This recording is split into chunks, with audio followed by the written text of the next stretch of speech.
생명의 생파 이영훈 목사입니다. 오늘은 주일이고요. 부활절입니다. 그리스도께서 사망 권세를 깨뜨리시고 부활의 첫 열매로 우리에게 나타나신 이 귀한 날, 나와 여러분들에게 부활의 신앙이 더 견고해지기를, 확실하기를 바랍니다. 생가에서는 이어서 여호수아 묵상 48번째 시간을 맞는 날이죠. 17장 14절에서 18절까지 요셉 자손에게 개척을 명령함이라는 내용입니다. 본문의 말씀은 할당된 기업에 대하여 불만을 가지고 있는 요셉 자손이 여호수아에게 항의하는 모습인데요. 바람직스럽지 못한 태도이죠. 이에 대해서 여호수아가 주는 답변입니다. 그런데 요셉 자손의 땅 분배에 관한 내용을 다루면서 요셉 자손이 불평하는 모습을 기록한 데에는 분명한 이유가 있을 것입니다. 그것은 믿는 자들이 현실에 안주해서 하나님께서 주시기만을 바라기보다는 하나님께서 주신 것들을 수고하고 땀 흘려 쟁취해야 한다는 것을 가르쳐주는 귀한 교훈이기도 하죠. 먼저 14절에서 15절까지 말씀을 보면 요셉 자손이 여호수아에게 말하여 이르되 여호와께서 지금까지 내게 복을 주심으로 내가 큰 민족이 되었거늘 당신이 나의 기업을 위하여 한 제비 한 분깃으로만 내게 주심은 어찌 함이니까 하니 여호수아가 그들에게 이르되 내가 큰 민족이 되므로 에브라임 산지가 내게 너무 좁을진데 브리스 족속과 르바임 족속의 땅 살림에 올라가서 스스로 개척하라 하니라 했습니다. 요단 서쪽에 있는 요셉의 자손들, 즉 에브라임과 므낫세 반지파는 다른 지파보다 더 많은 기업을 받았습니다.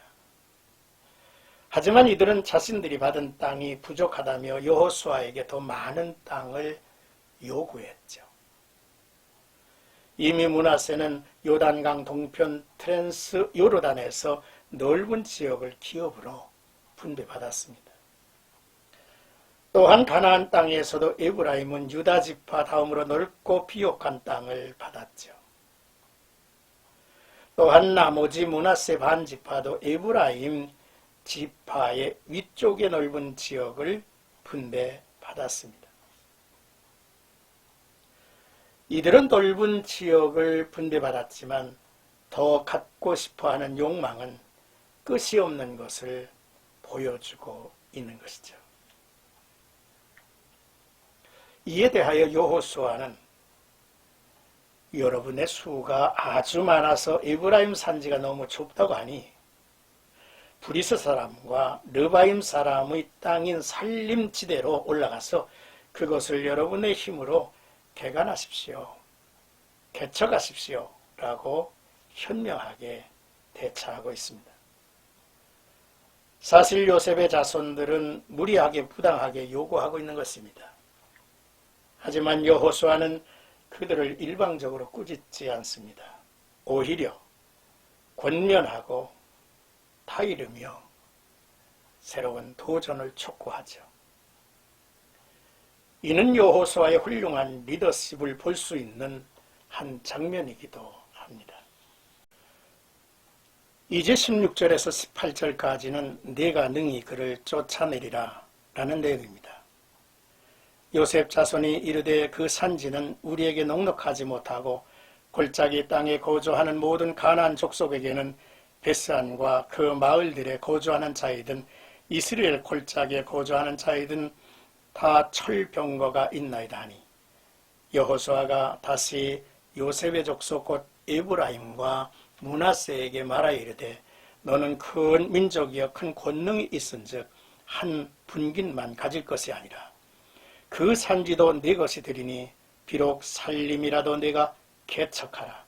그 끝까지 내 것이 되리라. 가나안 족속이 비록 철병거를 가졌고 강할지라도 내가 능히 그를 쫓아내리라 하였더라 했습니다. 요셉 자손에게 분배된 땅 가운데 많은 지역은 개척을 해야 했습니다. 그들이 그곳에 정착하려면 땀 흘리며 일해야 했죠. 믿음의 삶도 마찬가지입니다. 수고하고 애쓰면서 오래 참아야 결실을 맺는 것들이 더 많죠. 쉽게 그냥 누리려고 할 때에 불평이 나오죠. 하나님께서 은혜로 주셨다고 해서 그냥 누릴 수 있는 것만은 아닙니다. 땀 흘리고 일할 때 열매를 거두게 되고 불평이 사라지게 될 것입니다. 우리에게 주어진 목이 작다고 생각하십니까?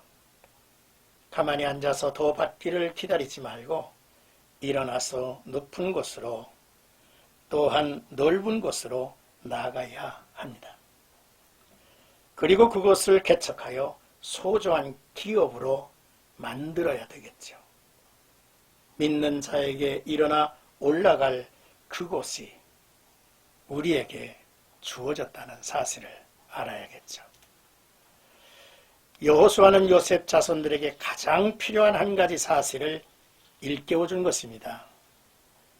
그것은 그들이 요구하는 넓은 땅덩어리가 아니라 하나님을 의지하는 믿음을 일깨워 준 것이죠. 하나님을 의뢰하는 믿음 없이는 아무리 많은 땅을 차지한다 해도 그것은 얼마 안 가서 강력한 철병거로 무장한 장대한 르바임 사람들에게 빼앗기고 말 것이기 때문이죠. 그러나 하나님을 의지하는 믿음만 확실하게 가지고 있다면 산지에 있는 가나안 사람들을 모두 몰아내고 넓은 땅을 차지할 수 있다는 거죠. 그래서 중요한 것은 지금 누리고 있는 땅이 아니라 앞으로 펼쳐가야 할 하나님의 기업들을 향한 믿음이 필요한 것이죠. 그러므로 여호수아는 내가 능히 쫓아내리라 라고 말씀을 하고 있습니다. 저들에게 확신을 심어주면서 하나님을 의뢰하는 믿음을 일깨워 주는 것이죠. 오늘도 우리는 귀한 주일을 맞고 구원받은 하나님의 자녀, 하나님의 백성으로서 하나의 공동체 안에 속해 있습니다. 그러나 그곳에만 머물러 있을 우리가 아니죠. 우리는 세상을 향하여 저편을 향하여 다음 데에 나아가서 그리스도의 복음을 증거하고 그 넓은 땅덩어리를 하나님의 나라의 기업으로 만드는 역사가 나와 여러분들에게 있어야 할 것입니다. 이러한 축복이 함께하는 복된 부활절이 되시기를 주의 이름으로 축원합니다.